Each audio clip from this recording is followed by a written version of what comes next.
Hello everyone and welcome along to our Monday night edition of the TII podcast. My name is Craig Dennett and I'm your host this evening as we finally look forward to a football match at Ibrox once again. Rangers taking on Newcastle tomorrow night and that will be the main focus of tonight's podcast. Obviously there's been some news in the past half hour to hour around some outgoings. We'll be looking back over those. We'll speak a bit about Antonio Colak. We'll look at Scott Wright, Glen Kamara. Some rumours about Borna Barisic as well coming out of Nottingham Forest, I believe, which we'll touch on. And we'll also take a wee look at and a bit of a dive into James Bisgrove's appointment into the SPFL board. It's a bit of a formality given the way that Rangers and Celtic rotate that role, but we'll start to discuss a wee bit about what James Bisgrove might use to his advantage in that role. Joining me tonight to discuss all of that, we have Jock. First of all, how are we doing, Jock? Not too bad, mate. Glad to be here. Perfect. And fresh from football training, we also have John Walker joining us as well. How are you doing, John? Hectic, busy. I feel a little stressed. I got a power cut in the house. I think hotspots fixed it though. I seem like everything's working, so we're good. Yeah, you're all good just now, so fingers crossed that holds up for the next hour or so. Jock, I'll come to you first. Rangers take on Newcastle United tomorrow night, a sold-out game. Rangers have already put out a statement earlier on today encouraging fans to get there early. Obviously, first home game of the season, there always tends to be a few hiccups with people's new season tickets or their smart card doesn't work or they might even go in the wrong gate. So I think Rangers are encouraging everyone to get to the stadium as early as possible so that they don't miss kickoff and they get to see the full game. 8,000 Newcastle fans expected at the game tomorrow. Maybe a wee bit different for a friendly at Ibrox, but it should be fun. Yeah, I'm looking forward to it. Obviously not going to get to the game, but I'm looking forward to watching it. Like you say, they're encouraging fans to get there early. I saw the wee promotional video they were doing, showing folk how to use the scanners and folk turning up the 4 pieces of paper for the QR scanner. So they're getting the point across quite well. 8,000 Newcastle fans, like you say, should be a good atmosphere. I'm hoping it's kind of like remember the Chelsea game back when Sibo scored? There was a good atmosphere in that. I'm hoping tomorrow's kind of the same, like a good feel-good atmosphere in the stadium because it's the first run out for a lot of these players. So it should be good. Looking forward to it.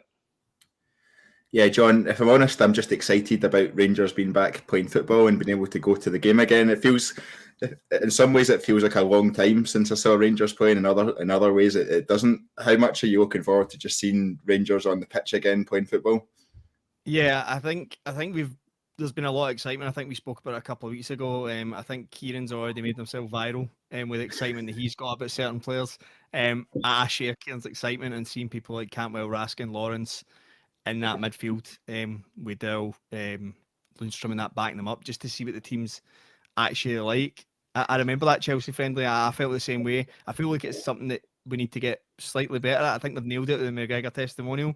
Getting a good atmosphere friendly at home before you go. I've been to many that Mönchengladbach, I think was one of them. It was 0-0. It was a horrible Saturday afternoon.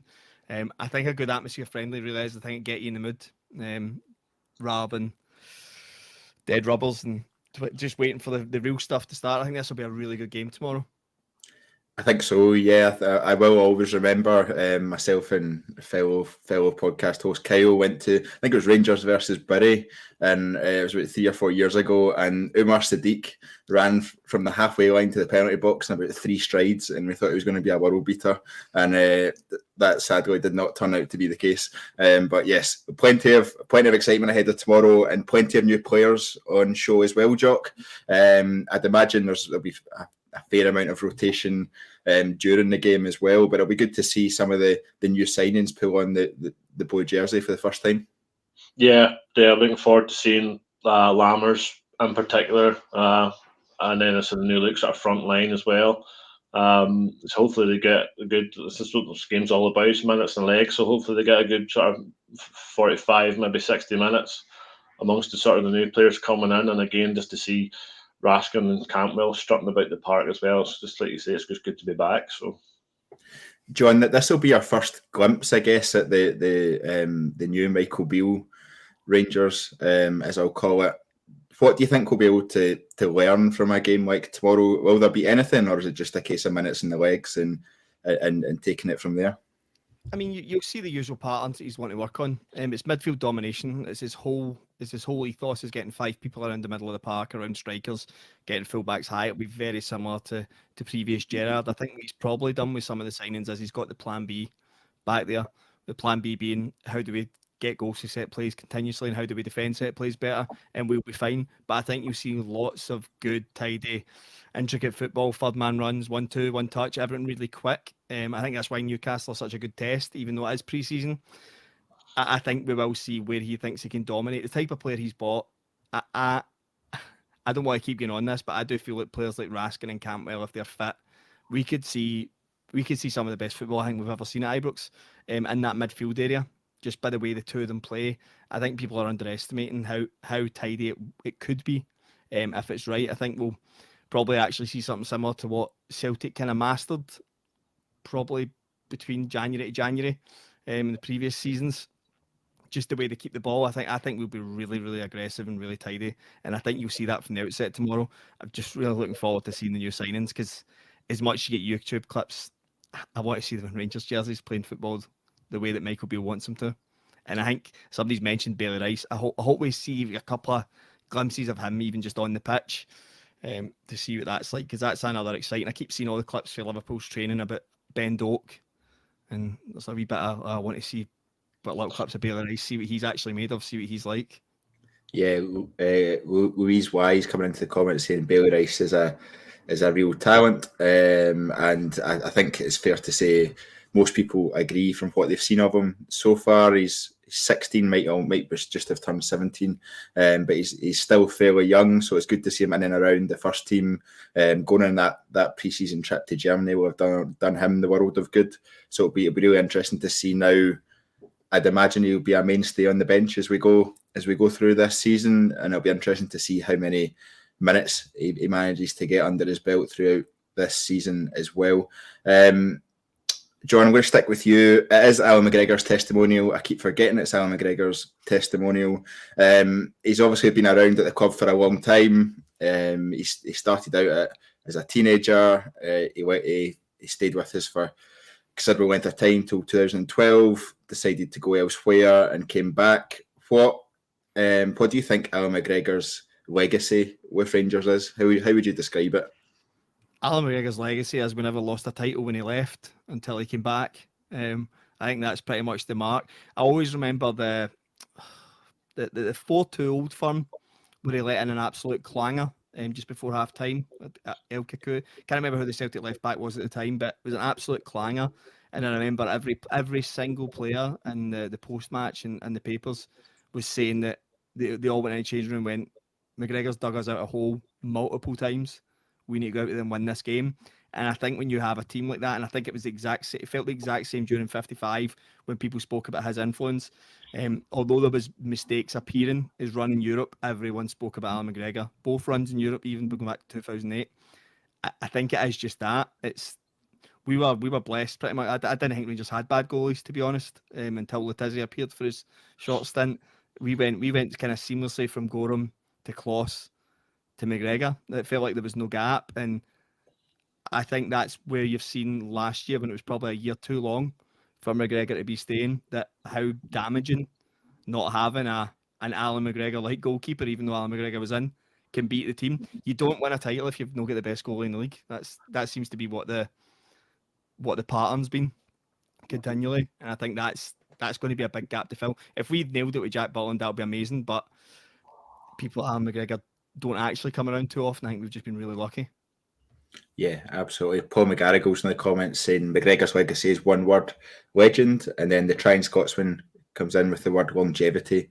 Not world class, still a legend. I think it's interesting how people balance out world class or reaching the top level that Rangers need or could expect to garner, I guess, in terms of player. I think it's really interesting that discussion. But John mentioned maybe he stayed a year too long. I assume you believe it's the right time for him to retire. And how do you assess Allan McGregor's career at Rangers, obviously, and in two separate parts. Yeah, they said I think it's a year too late. I think he stayed on that extra year. I don't think it's done too much damage, but I think, like John says, you could see it. You could see it. The errors starting to creep in. He just wasn't the keeper he was. Going to John's point about the 4-2 game, I remember that. It was goals just before half time. I remember the whole stadium started singing his name as he walked down the tunnel, and that for me just summed him up. You know what I mean? He cost us, or he saved us, so many points. I remember the 3 titles we won in a row. The amount of penalty saves he made, especially away from home. Teams like Motherwell, Aberdeen, Celtic, the Samras, you will forever remember that penalty save was against Samras. Integral part of winning those trophies in 55 and the European run. Some of the saves he made was just ridiculous. World class, I think, like you say, world class is as a term. It's hard to sort of fine lines between world class. Like you say, it's what we have. If he'd been better with distribution with his feet, I would say he'd been world class. But his reactions and his command in the area when he was a wee bit younger was tremendous. And so he did go about. It's a shame that he maybe didn't stay longer, but obviously for obvious reasons he went down the path he went. But I would say legend. In my eyes, he's a Rangers legend. Definitely in between the sticks. Yeah, I remember I watched the video a couple of days ago of Vladimir Weiss replicating that Samaras penalty in one of the title celebrations as well. So yeah, and that it's not starting a rumour that Vladimir Weiss should return to Rangers. So don't worry about that one. John, he's obviously. I think today was the first day he was training this pre-season as he was back with the team ahead of tomorrow night's game.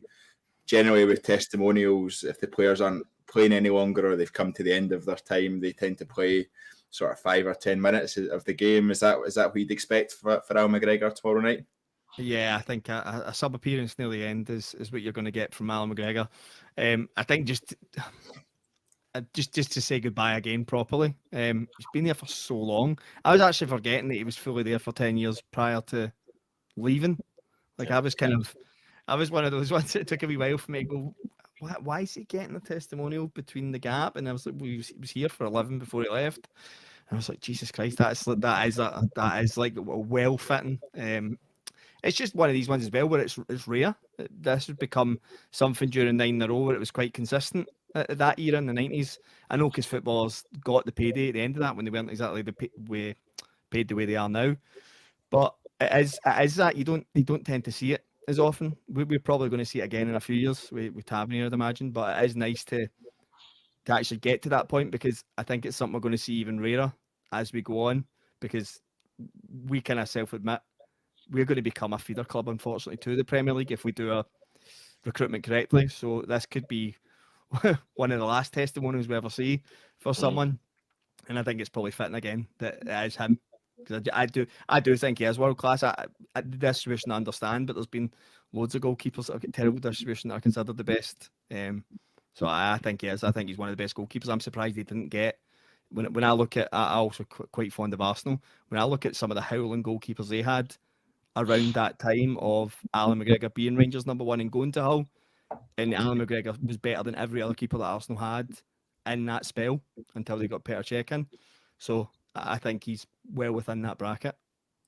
Yeah, I think James Tavernier might have something to say about it being one of the last testimonials that we see at Rangers, but I'd imagine there's another one coming down in a couple of years' time. But I think, like you say, testimonials are few and far between these days, and it's very fitting, I guess, that it's sold out. I know there were some sort of single seat tickets that were released earlier on this evening. So if you want to go tomorrow night and you haven't got your ticket yet, jump onto the Rangers website and see if there's still a few of those left. Jock, just before we close off on the Allan McGregor testimonial, we know that Rangers fans like to react quickly to things. Pre-season friendlies are synonymous with that. Are you expecting a bit of patience tomorrow night from Rangers fans if we don't start off with a 4-0 win, or are you expecting the knives to be out? No, I think tomorrow will be a bit of patience and a bit like a wee party atmosphere just for McGregor. I think the fans will. It's a testimonial. it's the first full 90-minute pre-season game that's going to be in front of the fans, so they need to understand the players have only had the training camp and then that wee bounce game they've had. So I think we will be patient. Maybe come the fourth game into pre-season and if things aren't going right, then the nice might be right. But I don't imagine we'll get to that.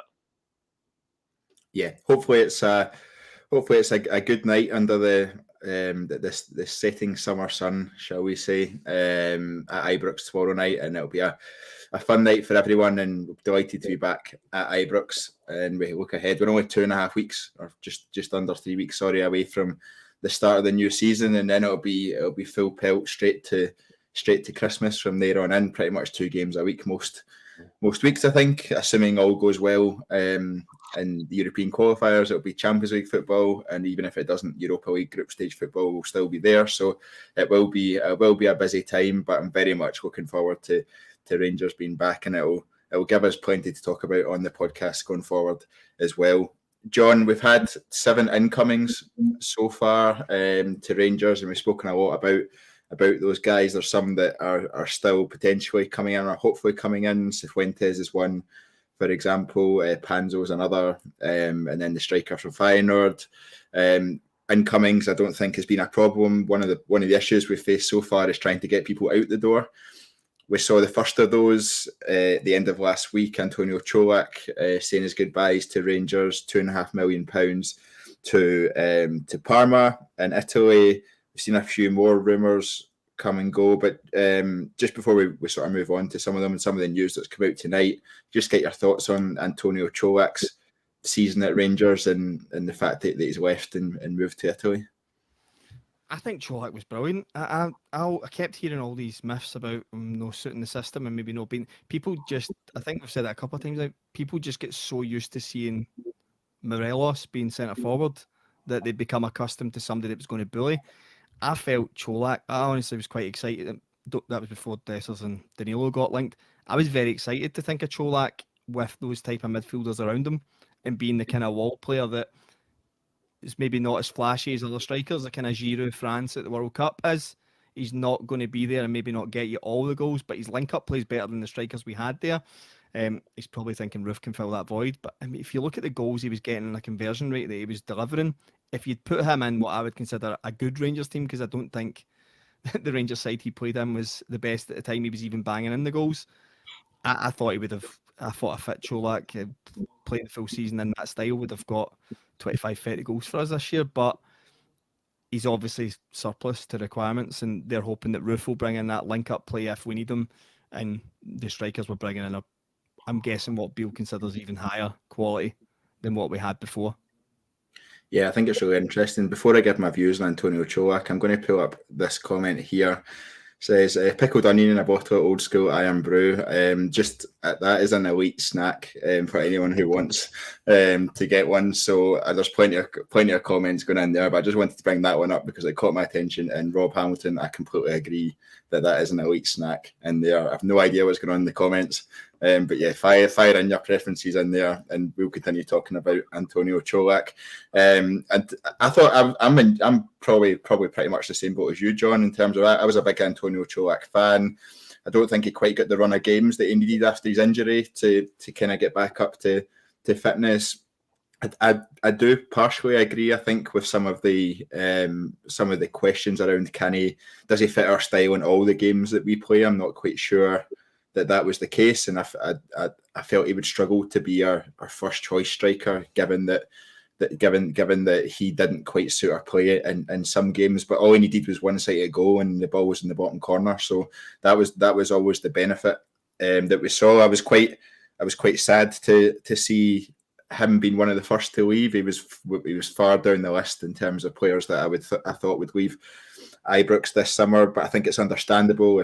I know Michael Beale said in his video after the pre-season friendly in Germany that him and Colak had sat down at the end of last season, and Colak had spoken about getting game time and how his family were settling in Scotland and all of that sort of stuff. And the decision was made that him and his agent would start to look elsewhere for another challenge. I think it's a bit of a shame, but also on the flip side, I think the fact that it makes way for potentially one of our most exciting signings in a number of years if we're able to get the finer striker over the line. I think it'll be really interesting to see how that goes, and obviously the fee as well comes into that and how that can help us boost the transfer bid as well. So we're really interested on that front. Jock, £2.5 million. We paid 1.8 million, I think, if I remember correctly, 12 months ago for him. A little bit of profit in there. To me, it still seems undervalued for what Colak brought to the team. Where do you stand on that? Yeah, it probably is, but I think it looks to be is there any other add-ons announced, or is it just a flat fee? I think it's just a flat fee. I didn't see anything about add-ons, but there might well be. Yeah, I'd say we've probably just maybe the best option that suits him, so we've took the money. That's him, like yourselves. I'm disappointed. He came in and he was scoring goals, and he went on quite a good scoring run at the start of the season until he got the injury. Come back from injury, couldn't really shift Morelos out the team. And then he's had the discussion with Beale, and his future lies elsewhere. So you wish him all the best. I'm disappointed. I thought he would have scored goals on this new team that's coming, a bit better service in the midfield, because he scored a lot of variety of goals. He wasn't sort of one trick pony. He kind of made me yell a bit, wee bit. It's very sort of technical with his finishes. He could find cute finishes from outside the box, outside the foot, inside the foot. So I think it's an option I hope we don't regret. But we've got the money's coming in. Hopefully that'll get Danilo in. And then as far as Beale must be concerned, Dessers is the upgrade because he's the one he's got first. He's the one he went after first. So let's say wish him all the best. Yeah, I think it'll be really interesting to watch as well as these pre-season friendlies go ahead. Obviously Newcastle tomorrow night, then Hamburg at the weekend, followed by Olympiacos the following week. I think it'll be really interesting to see how the likes of Dessers sets up and where they play. Obviously Sima as well, Lammers, all these guys we've heard about the various different ways they can play. We've heard about the styles of play. John mentioned earlier on about you've watched all these YouTube videos and now you just want to see them in a Rangers jersey. It'll be really interesting to see how these guys set up. But it's what makes pre-season friendlies exciting, I guess, as well. Moving on to some of the news today, shortly before we came on air, at official T4O tweeted that Glen Kamara was very close to leaving Rangers, heading to Leeds United, relegated to the Championship at the end of last season from the English Premier League. The fee's looking like £4 million plus add-ons plus a 10% sell-on fee. John, coming to you first of all with that one, and purely a reaction to the fee and the club that Glen Kamara is going to. What do you make of that deal? I think it'll be a good fit for him. I think the way the Championship in England's changed, it is more of a technical league. I think Burnley with company kind of showed that last year, is that teams are more willing to play football now rather than it being a 46-game slog. It will be technical. He'll really suit that level. I think he'll thrive in that environment. I think Leeds are a similar type of club to Rangers where there'll be a lot of expectation on him. He won't get a moment's rest, so he'll be ready set for doing that. I think Leeds are aiming to get straight back up. The fee, brilliant. Not brilliant, I guess is probably the point. If you'd asked me 18 months ago, I'd have been saying somebody's bending us over a barrel. But we talked a couple of weeks ago and said £2.5 million, you'd get it and take him and get him out the door. And I do think that 10%, if he is a good season in the Championship and a decent season, I mean, this is all ifs, right? But if they got promoted and he gets purchased, anyone that plays well in the Championship and gets purchased by a Premiership team, you're talking another maybe 1.52 million going to us. So if you're telling me it's getting closer to 6.57 million, I'm maybe a wee bit happier with the overall fee. I think Glen Kamara needs a change. I think everything kind of went belly up for him at Rangers. And it's actually quite nice. I've seen somebody say in the comments about Colak, it's actually quite nice to be in a position where people are leaving Rangers, like Bassey did, and you're actually kind of in a rebuild and you're going to look out for them to make sure they do well. Whereas it felt it was 5 years of you just wanted people out your club and you never wanted to hear the names again because it would give you PTSD. So it is nice to start seeing players leave that you're kind of fond of and going, I hope they go and do well. It's a club I'll now look out to see how often he's playing, how he's doing. So it's actually quite nice to just be at that point now again where you are kind of happy to see people move on to pastures and hopefully do well. Are you surprised, John, that he's going to the Championship? He was obviously rumoured for a few of the top 5 leagues. Obviously, Nice last season was the big rumour. There's been a few others that have been sniffing around. Glen Kamara, he's not been playing much for Rangers at all the past season or season and a half, but he's still been putting in performances for Finland, even on the highest stage as well. What do you make of him going to the Championship? I mean, it's one of these ones where I think Leeds is a brilliant club to go to. I think that's a great move for him, but I don't know the ins and outs of Kamara's family, friends, people that he knows at Leeds United. There might be more to it than, because we all speculated that he looked like someone that lost his 2 best pals at Rangers. There might be an element of being closer to people down in England. They might have family around that area. I don't know, but I don't know if that would be it. He's already, Glasgow's maybe felt lonely for him in that personal aspect. I don't think going abroad or going to Turkey would have been the answer to solving that problem. I think going to England and it's probably the right idea for him. Maybe not feeling as unsettled, and he can maybe focus on football. Yeah, I think that's interesting to think about, because he does seem like a guy who, when his friends and Calvin Bassey and Joe Aribo left Rangers, he just lost interest completely, or he might have felt being lonely. You do forget about these off the field kind of things sometimes as a football fan. So Glen Kamara goes with my best wishes. That second goal against Leipzig will always be in my mind whenever Glen Kamara is mentioned, and I will continue to watch that video and 10 minutes of incredible scenes afterwards, probably about twice a week for the rest of my life. Jock, a few comments coming in around the Glen Kamara move. John said that the sort of £4 million for him is brilliant. Scott05 completely disagrees and says 4 to 5 million, not great. The Trying Scotsman says Leeds are nothing like Rangers, they are losers. He was a bit harsh, but they did get relegated last season. And then Paul McGarrigle, just talking about the fee, says, guys, forget the name Kamara. Look at a full international player with 2 years left in his contract is worth 8 to 10 million minimum.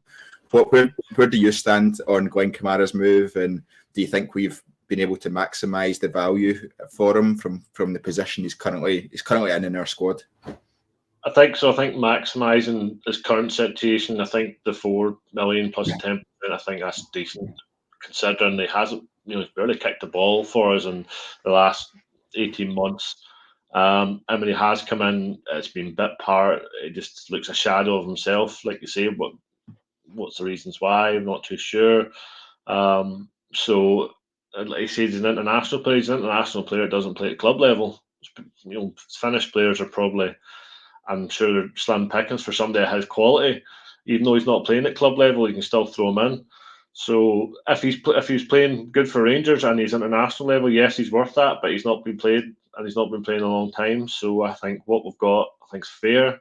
I think, like John says, if he goes down to Championships, has a good season, we could see 2.5 million or more come in the door.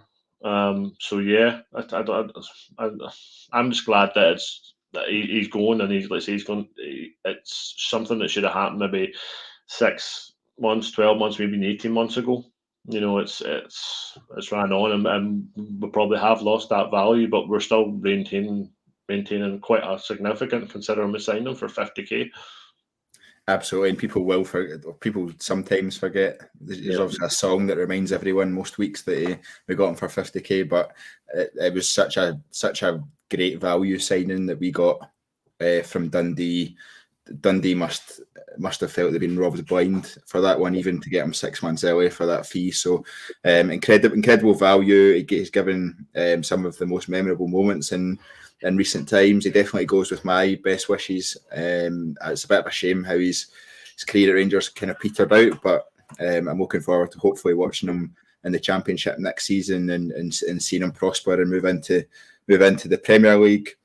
Jock, going to stick with you. The other rumour that came through today, it was a bit earlier today and this afternoon, was that Rangers had accepted a £500,000 bid, according to the Scottish Sun, from, I'm going to call them Pendikspor, that might be wrong, in the Turkish Super Lig, for Scott Wright, a player who is much maligned by a lot of Rangers fans. Some Rangers fans absolutely think he's got something to offer.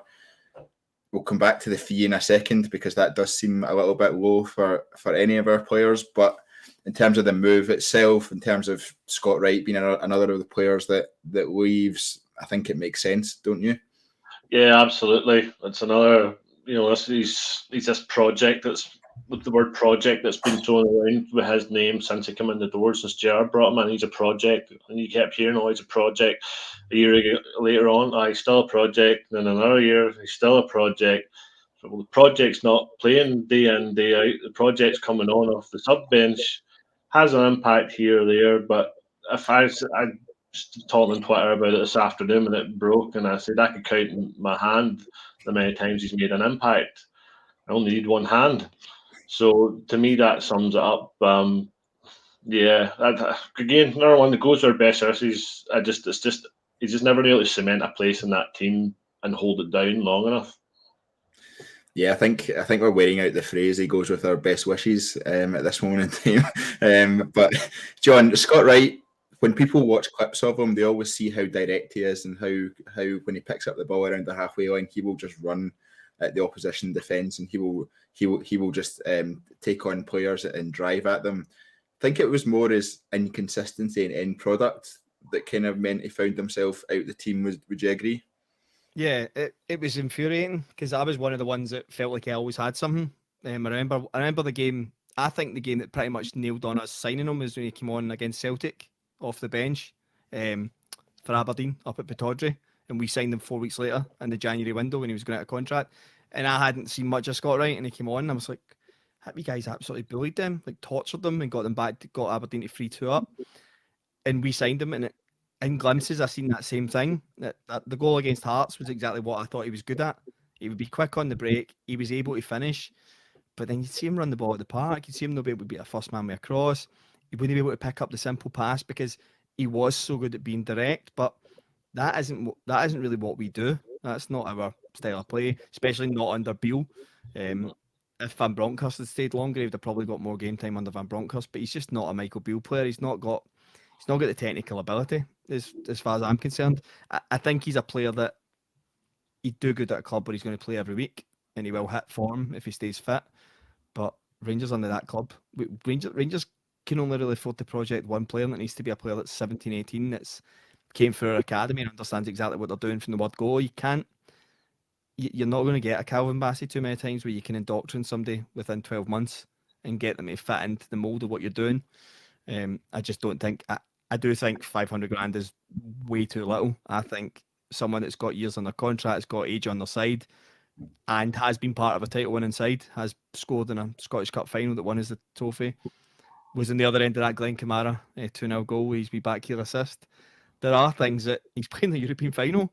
Like we shouldn't be letting people go for $500,000, but maybe there is the weighing up of going. What's he on? Maybe 7 to 10 grand. What's he on a week? Is that $500,000? Is that £1 million freed up now to go and give somebody else a better deal, or somebody a wage that we've not offered a contract to yet? I don't know. Yeah, Paul McGarrigle in the comments highlights that as well, about the fact he made an impact when he was here. He set up that Glen Kamara goal, and he also scored in the cup final last season. Scott 05 says Wright lacks end product, is good when direct running, which is what we touched on earlier on. And Jim Gibson is definitely not a fan. Wright is crap. Glad to see him go. So Jim is not sending his best wishes to Scott Wright for that one. John, are you surprised Turkey's the destination? I know he was speaking to Preston at the start of the summer, and I thought actually mid-table championship does seem the right landing spot for Scott Wright. I am a wee bit surprised by Turkey, if I'm honest. Yeah, I don't know how many horror stories I need to hear about players going over to Turkey and not getting paid. I spoke to Stevie Mallon about it when he went over to Turkey. Just not getting his wages on time, consistently not getting his wages on time. You're constantly hearing about top professionals going to even Fenerbahce and Galatasaray and Besiktas and not getting paid on time. So I don't know why anyone at that level would be like, yeah, I'm going to move me and my partner abroad. I don't know if they've got a kid. I know he's got a fiance. We're going to move to Turkey and see what happens, especially when it's not even... I mean, I know that's disrespectful because I'm sure there's Turkish people that don't know who insert Scottish club into that bit there. But I've never heard of this club in my life, and I like to think I at least know football enough to be like, that's a Turkish side. Yeah, absolutely. I think it could name most. Never heard of this club. Maybe they've got a bit of money behind them, and maybe they've been coming through the leagues. Maybe that's what it is. But I wouldn't. It wouldn't be my destination. I would have taken English Championship or League One over that all day long. Yeah, and to be fair, some of the comments I said talking about Chris Boyd and Kenny Miller, I completely forgot that they went to Bursaspor for a very short period of time. All I really know about Bursaspor now is they're in the 3rd division but still have an alligator stadium. That's really my level of knowledge about Bursaspor these days. But that was the back in the days of the Champions League group stage. But yes, Chris Boyd and Kenny Miller did go there. Some other rumours that don't seem as far along, although the Fashion Sakala to Saudi Arabia one doesn't seem to be going away. Still rumoured fee of around £4 million, which I think if that's the case, we need to bite their hand off for that one. Although, Jock, I don't know where you stand on this, but Fashion Sakala, as frustrating as he can be as a football player, he did provide a lot of numbers for us in terms of goals and assists that I'm not necessarily convinced a £4 million fee can replace for us. Where do you stand on that? I think I agree. I think £4 million probably won't in our league anyway. But another thing we're going to miss is his pace. His pace is frightening, and I don't see Dessers and Danilo being pacey like that. So unless Beale's got another idea, or maybe Beale's got something else lined up that they can use this money for, by all means. But I do think we might struggle to replace his contributions, as frustrating as he can be, as the enigma that he is. But yeah, I don't think £4 million would do it, but maybe £4 million could get us somebody else, maybe within the league, that could contribute like that. Because traditionally, Rangers have poached somebody from within the league that's sort of been a good squad player. So I don't see why we can't use the money to, usefully. John, do you think these moves are a clear sign that our width is once again going to come from the fullbacks rather than the players out wide of the front three? Do you think that's the clear? That seems to be the clear signal I'm getting from these moves anyway. Yeah, I think there'll be a lot of people wondering why Haji's playing if Haji stays in wide areas, because it will be these inverted 10s. It'll just be flood that midfield area and the number 10 areas and get Tavernier. If you get Tavernier's delivery, I don't think you need particularly a great wide man to be there. You need somebody that's going to attract the full back in and let Tavernier go. And the same, if we keep Barisic or Yilmaz, I'm quite confident with either one of those can deliver the same way. Although Yilmaz is a wee bit different. I feel Yilmaz is more of a get to the byline and throw it across, and Tavernier's get you a bit of composure.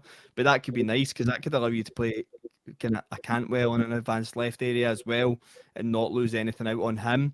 I think that's it. I just think these players are surplus to Michael Beale. I think Roof will be somebody that plays off a wide area. I mean, what's happening with Matondo? Is he going to be the one? Is he going to be the one that survives and we've put outlay on him? He's maybe got age on his side. There's maybe something there that we're not seeing, that I've not yet seen, that he's decided he's the one that he's holding on to and the rest can go. I think Sakala's numbers will be hard to match, but I do think we've seen Cantwell's goal threat at the end of the season.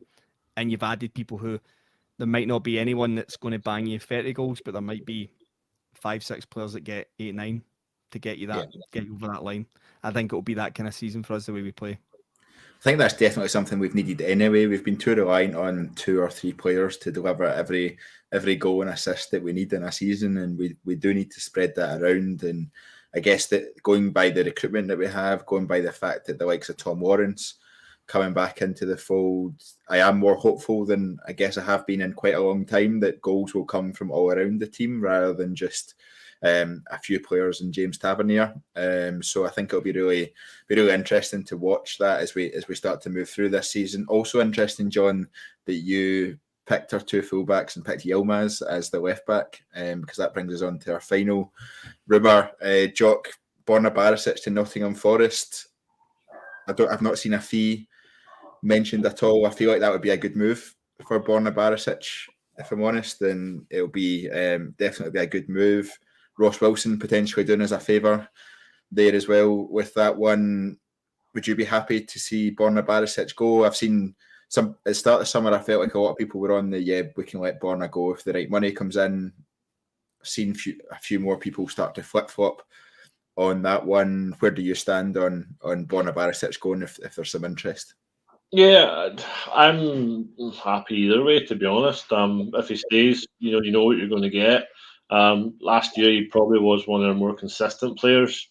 He's got that delivery, he's got that free kick. He does pop up with good set pieces. Has a delivery. You say, talking about Yilmaz, he will be.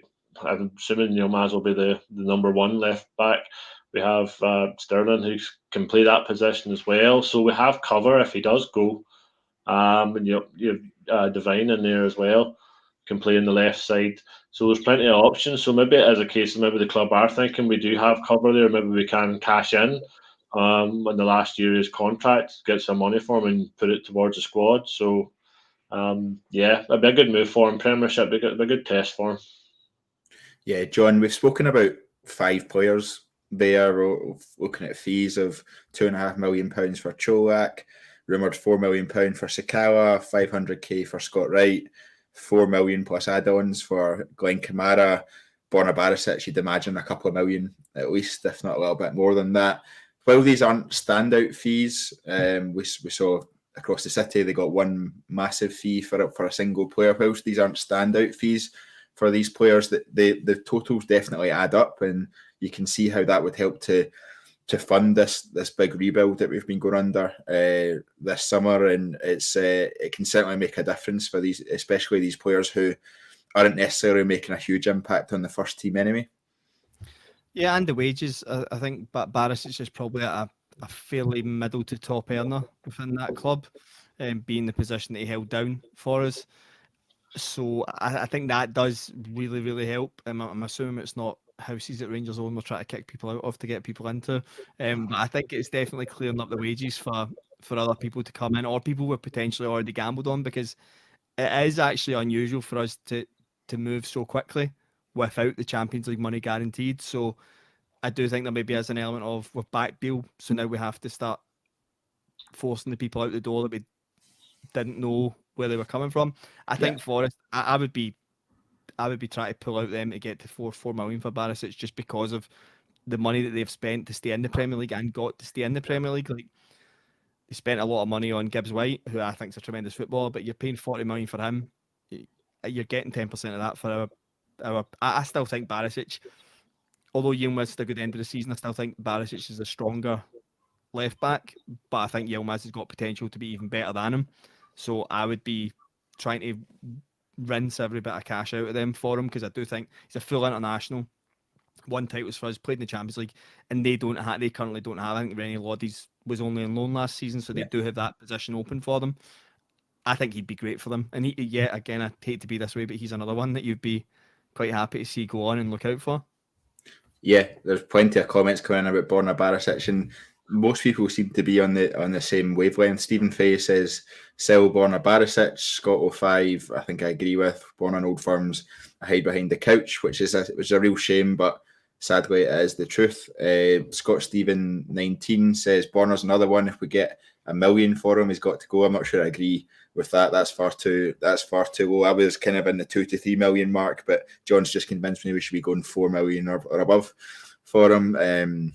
Scott Stephen continues, absolutely sick watching him. So being able to cut out crosses and shitting the bed every time we go to the.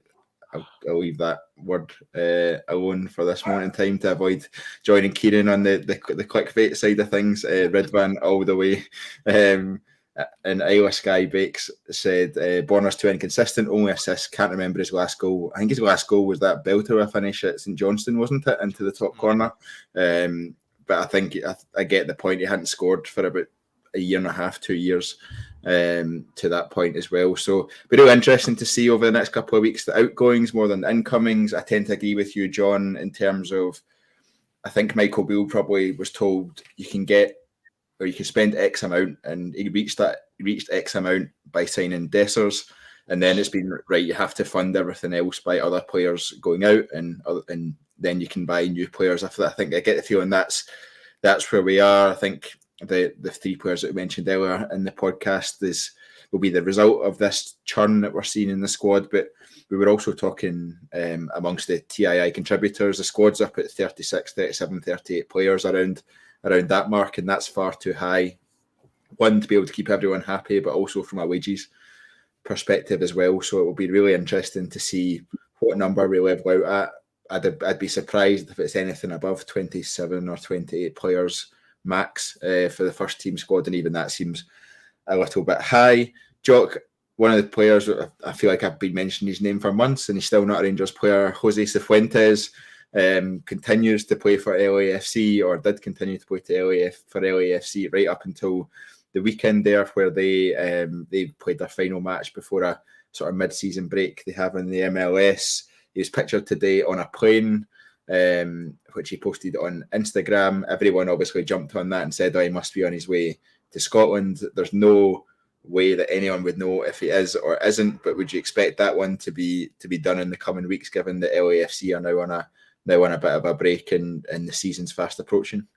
Yeah, I think that was basically it. I think it was just the Rangers must have said, look, we'll agree to wait until their break comes in, because he's played a lot of games, and that's good for us because it means he's going to come in a good shape.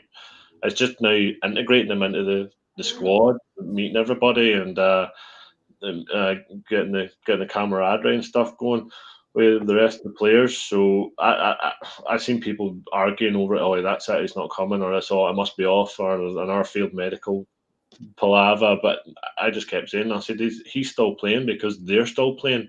So it makes sense for them to hold on to him and try and get as much out of him as he can, because he scored as well, I think, during the week last week. So he's contributing to them. He's done his bit. He was a couple of times we've seen he was saying goodbyes, but I don't know if that was maybe the last home game he was saying goodbyes. So if he's on the plane, I'd say it's done and he's on his way. It's just a matter of getting the scarf above the head and the pictures taken.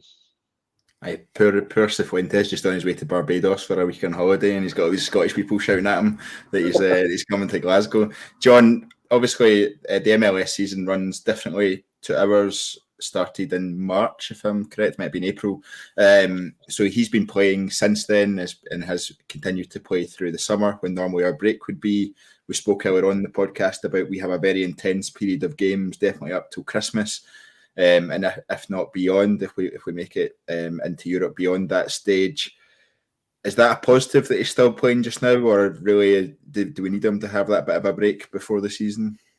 The World Cup kind of messed everything up for everyone, so I don't know if somebody being in their kind of routine is better anyway, because he was kind of unadjusted by the World Cup, because their season was finished and he was then on break for 3 months until it started again. So I don't know. I think he could be someone that's coming straight in. This is a guy who's going to have been used to travelling 6 hours, 7 hours for an away game. That might be another thing for things like recovery. He might be able to focus on that well. There are players that can just play through.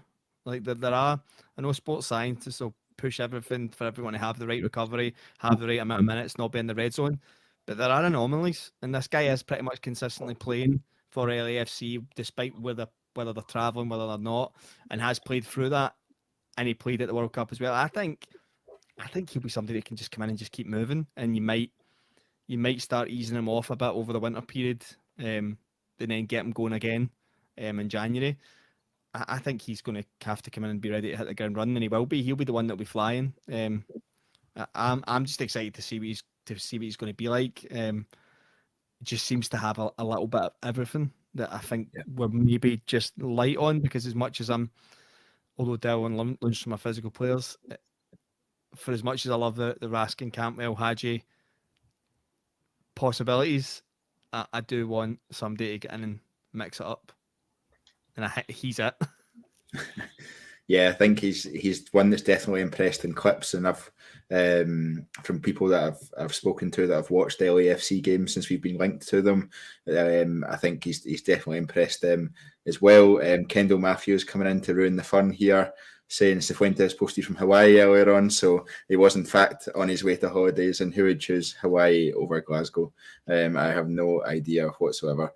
So plenty of outgoings been spoken about, plenty of incomings hopefully in the next weeks as well. We've got Rangers playing at Ibrox. We've got plenty on the go as it comes, on the pitch and off the pitch. One more thing that happened off the pitch today was that James Bisgrove was nominated to the SPFL board. part of a regular rotation, Jock, with Celtic. It's every second year, I think it changes, if I'm correct on that one, and each member of the old firm takes their turn. Rangers, it's fair to say, for a long time have not been fans of the SPFL and the SPFL exec. While this isn't a major move, do you feel it opens up more sort of opportunity for Rangers to make a difference? Well, it's their feet at the table, isn't it?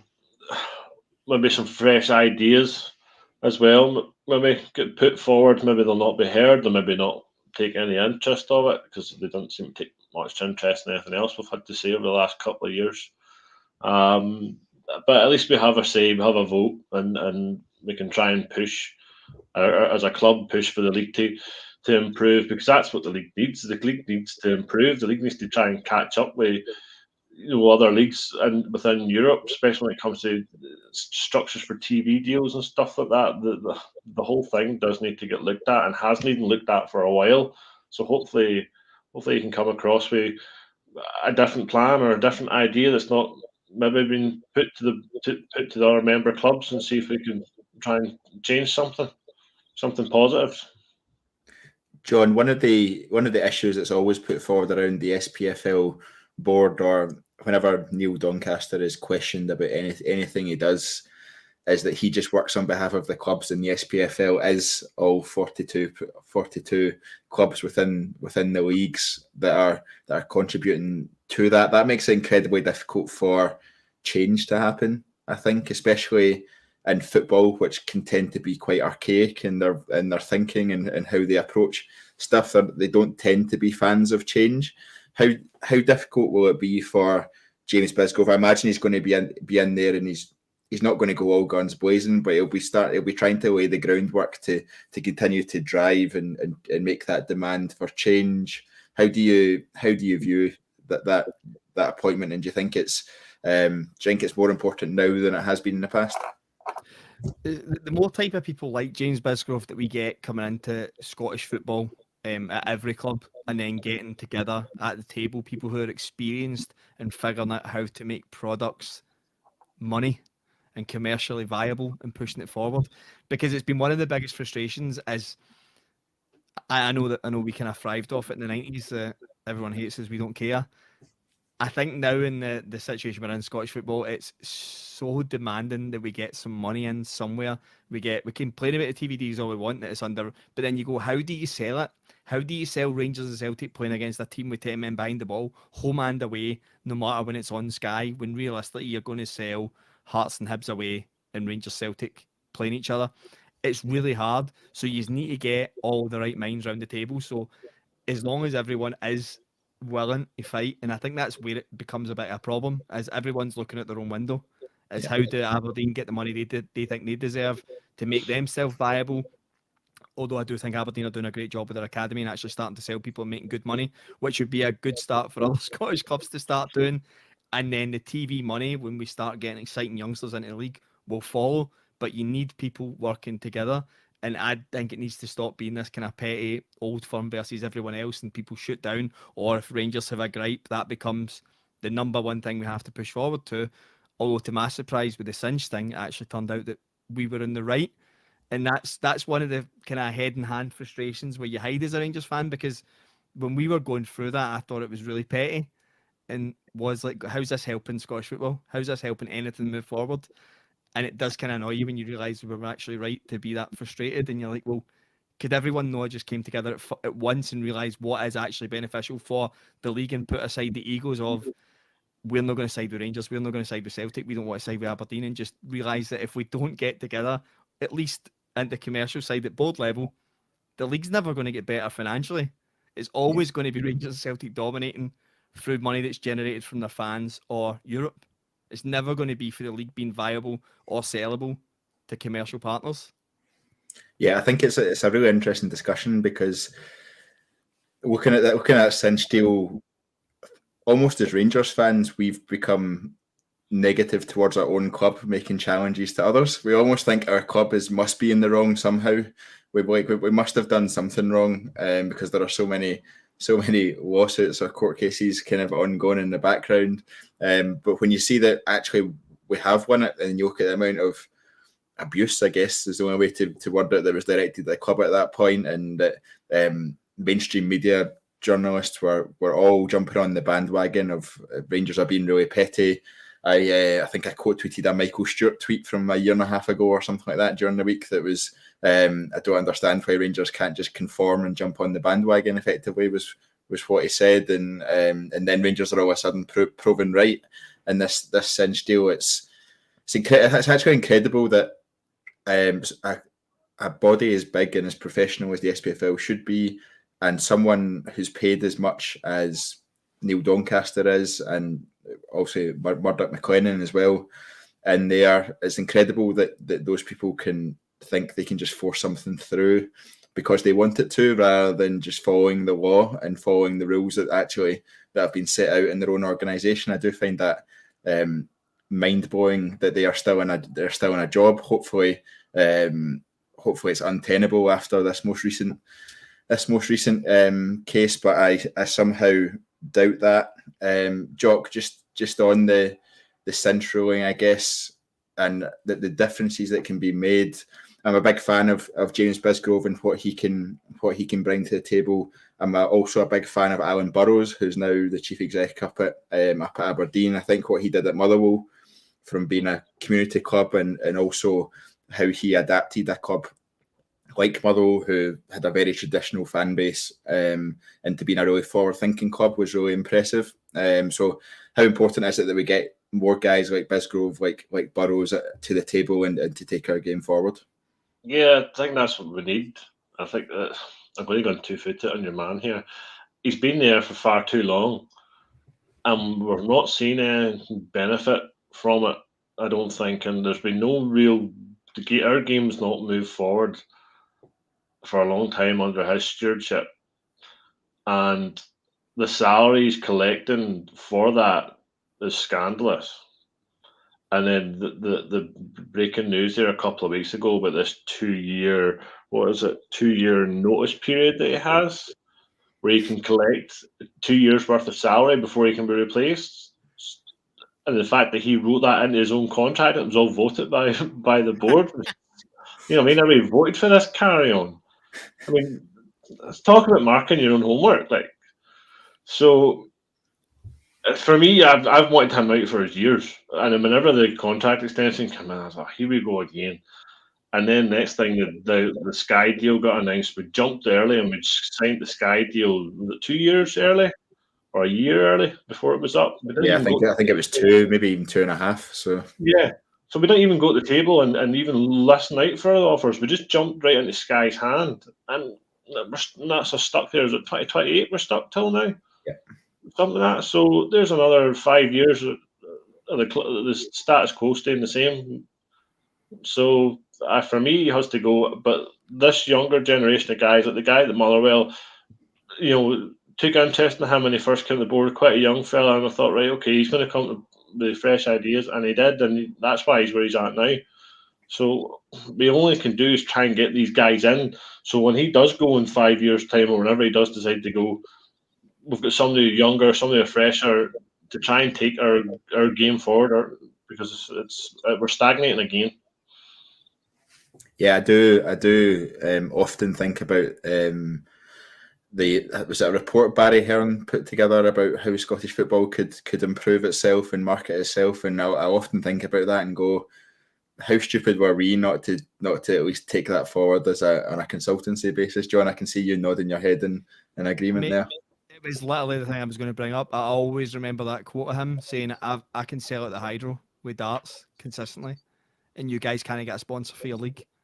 Yeah. It was always baffling, and I think what you have touched on with Motherwell, with Burrows, what they did is a community club. They actually took an SPL side and made them a community club and actually got fans in the door. Hearts have got fan ownership, and they're now at the point where they're rejecting Rangers and Celtic having a stand because they've got so many fans willing to buy season tickets. Aberdeen are doing multiple projects with their academies now working for them. The clubs are doing stuff on their own with hands tied behind them back from the board.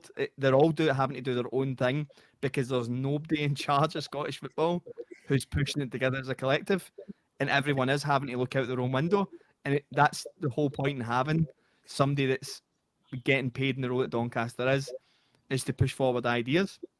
Like English football, I understand the money that they were able to pay and the foreign players that came in and made the league amazing. But there was people pushing all that from the get-go. Because at the time when Sky took, when the SPL became the SPL in 98, Rangers and Celtic were getting massive viewing figures on Sky for the old firms. And then English Premier League just pulled away and pulled away and pulled away and pulled away and left us behind because we didn't have another idea. We bankrupt ourselves trying to promote it consistently through different channels all the time. It is just infuriating. There just seems to be really no leadership, and that is exactly how the job interview should go. There should be someone with a plan as to what they need to do with Scottish football, rather than all of us fan forums trying to figure out what we need to do. Is it the TV deal? How do you get somebody to do a better TV deal? Do we hire somebody from an actual commercial background in TV that's been good at negotiating these types of TV deals? Do we go to the Scandinavian? Do we go to the Danish Football League and find out how they managed to get the money they did per club for theirs? What was their structure? Who did they tender out to? There's no rocket science. You can find this stuff out on Wikipedia if you have to, and hire the people who have been experienced in doing it and bring them into Scottish football. Doesn't need to be somebody that is archaic, that a dinosaur that's been in the system and just is the next guy that Neil Doncaster chooses to take over from him. There's people out there. Go get the talented people. They don't need to be Scottish. They don't need to know Scottish football. They need to know how to sell a product that is not working now. That's all they need to do as the manager. Yeah, absolutely. I can't disagree with a word of that, and I think that's a good point to draw this podcast to a close. Jock, thank you very much for joining us on this Monday night edition of the TII podcast. No, thanks for having me, and I hope everybody enjoys the game tomorrow. And John, thank you very much as well. That impassioned speech to finish us on was very welcome. I get to go eat my dinner now. I'm delighted. Enjoy. Is it pickled onion crisp and a bottle of Iron Brew, or is it? It might be what I have to have because I think the power cut's still going on. So, well, enjoy that. Thank you very much, everyone, for listening. In terms of what we've got coming up this week, both Ross and myself will be at the Newcastle game tomorrow night at Ibrox. So keep an eye on our Twitter channel for all the latest updates, and we'll have a post-match podcast as well coming from there. Kyle will be back on Wednesday with the team, and we'll be looking ahead to the Hamburg game at the weekend as well. Please remember to drop a like on the video if you've enjoyed the content, subscribe as well, and turn on those notifications so you know every single time we go live. And all it's left to do is to thank you all for listening, and until next time, goodbye.